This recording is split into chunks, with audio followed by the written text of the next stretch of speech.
halt with a blowout loss to the Mavs in Game 7. I don't even know if blowout. It was one of the worst losses I've ever seen in playoff history. Afterwards, the organization released an open letter to fans and thanked them for their support this season. It read in part, "For 3 straight seasons, we have been raising the bar on expectations and accomplishments that wouldn't have been possible without the incredible support from the best fans in the NBA. With greater success and expectation comes deeper disappointment. Just know we all share in it, and our organization won't be satisfied until we bring an NBA championship to the Valley." Well, I mean, it was a bad loss. Was it release a letter loss? I don't know if it was, but it was pretty bad. Yeah, it was a pretty colossal collapse. Chris Paul and Devin Booker obviously are the ones that you're going to point to, as you should. They're the stars, a Hall of Famer, and someone that we've argued for a long time would be in the superstar conversation in Devin Booker. So you can't collapse like that in a Game 7. They had no juice, no energy. They couldn't get anything done. And despite how great Luka has been, Luka's one guy. You're the best team in the league. You should be able to do something defensively with everyone else on the court. Yeah. I mean, if you just say, you know what, whatever Luka gets, Luka's going to get. 42 a night, he gets what he gets. He's going to get what he gets. But nobody else is going to give us problems. If that's the mentality you go in, I don't know that, well, obviously they don't get blown out, but I don't know that they lose this game. But you have to have something from Devin Booker and Chris Paul. What they're going to look like next year, I don't know. Because obviously DeAndre Ayton is a big question mark.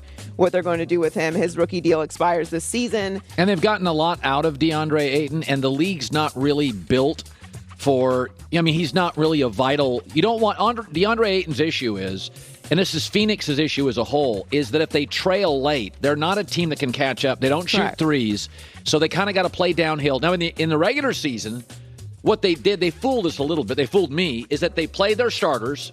They don't do load management in Phoenix. They play their starters. And in a lot of nights, they had all 5 starters, and they'd be playing against a team with 3 of its starters. Right. And so they got leads. They play hard.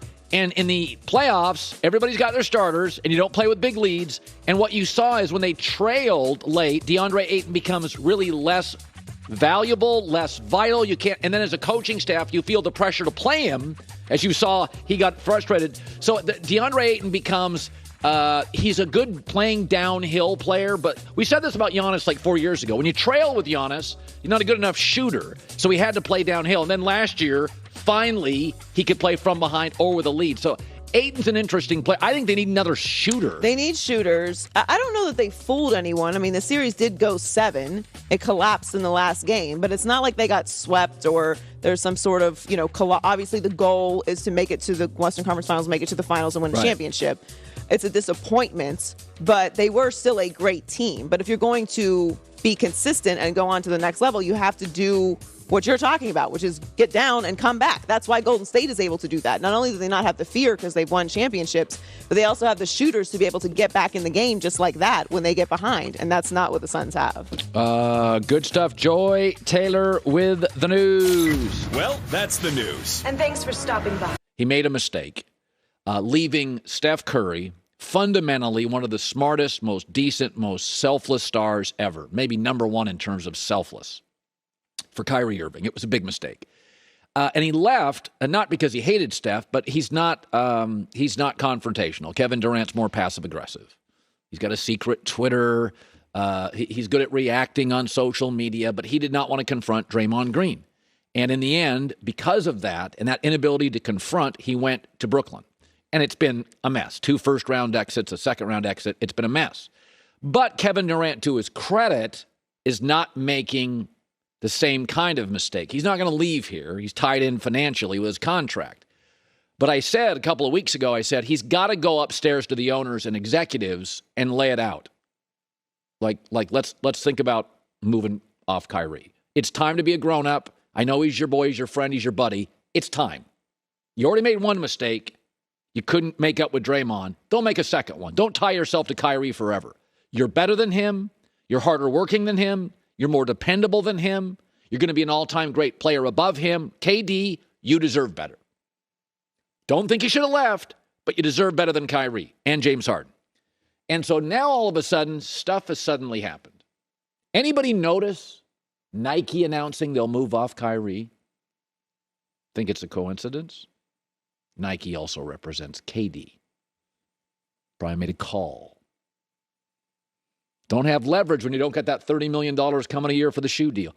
Also, anybody notice, Sean Marks in the last week has come out publicly and taken a shot at Kyrie. Here it is. I think we know what we're looking for. We're looking for guys that want to come in here, be part of something bigger than themselves, play selfless, play team basketball, and be available. And that goes not only for Kyrie, but for everybody here. Yeah, well, it's about Kyrie. So Nike, we're going to get out of the Kyrie business. Sean Marks, we're considering getting out of the Kyrie business. And then Kyrie Irving, a mea culpa, just dropped. Here's Kyrie. I definitely feel like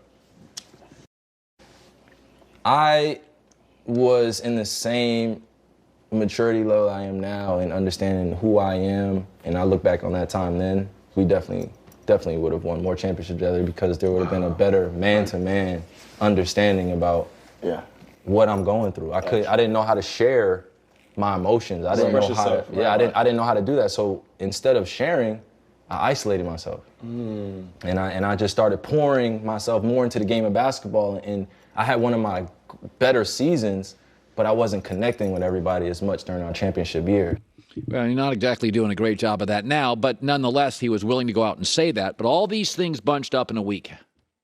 Nike, we're going to get out of the Kyrie business. They have a relationship with Katie. Sean Marks, we're looking for potentially players who are more committed. And Kyrie now coming out and acknowledging, I've had my issues too. This is exactly what should have happened. These are all KD approved. KD needs to hold people accountable. I just finished a great book on the Lakers, Phil, Kobe, and Shaq. And you got to hold people accountable, and sometimes it's difficult. And the Lakers had a hard time, Shaq and Phil, holding Kobe accountable. He wasn't a great teammate, but they tried, and they confronted him, and they yelled at him, and they argued with him, and I appreciated that. That's one of the things about KD. I don't question the talent. I question the commitment to be confrontational with teammates, to go up and say, get vaxxed, be available, play defense, be a better teammate, be more dependable. Kevin Durant has earned the right as one of the game's great players in the last 25 years. He has earned the right to have a great teammate. Because we went and looked this up this morning, and the winning percentages, the titles, the NBA All-Stars, across the board, it's almost even. They both win about 55% of their games. They both have had 35 All-Star appearances. But one has 3 titles, and one has 1 title. And, of course, there's a reason for that, and his name is Dwayne Wade. And Boston's been searching for their Dwayne Wade. It's never been a great free agent hub. NBA players, given the choice of the weather in Miami, the taxes or lack thereof, the aqua water, have historically, whether it's Gary Payton, whether it's LeBron, Chris Bosh, whether it's Shaq, people choose Miami generally over time. Pat Riley's also been one of the great architects in American professional sports history. But Boston, I believe, now has their Dwayne Wade. We do this in the NFL all the time. When we talk about quarterbacks, we consider everything. We even look at Wonderlic scores. Are they big enough? Do they have a good arm? Are they leaders? In my case, do they wear their hat on forward, not backward? We consider everything. But if you took everything into consideration in the NBA today, age, do you have a lot of years left? What position do you play? Lack of an ego. Do you play on the defensive end? It's a shooter's league. Can you shoot? Do you have any baggage? If you considered everything with every NBA player, I'm not saying best player, I'm saying who do you build your franchise around? And for the record, that is the greatest compliment. When you're a free agent, you could be a radio host, you could be an NBA player, you could be an attorney or a nurse. You're on the market. Who do you build around for the next 10 years? That's ultimately who you love. I take 3 people. Number 1, Giannis. Number 2, Luka. And number 3, Jason Tatum. Luka can't defend nearly as good as him, and that matters. Giannis can't shoot like him. Jokic plays a less important position today and can't defend wings. Embiid is hurt too often. I love Trae Young, but he's small. I love Ja Morant, but I worry about his durability. What does Jason Tatum find me the hole? He's a great free throw shooter. Late in games, he is the guy on the floor in this league you want at the line. He can shoot threes. We saw with Kevin Durant, he can defend the wing. He can handle the ball. We saw that Devin Booker struggled to create his own shot. Jason Tatum doesn't. And he gets better every year, slightly. Go look at his points, assists, rebounds, efficiency. They tick up every year. It's funny, there's always these lists, who's this, who's that. And I thought this morning, the greatest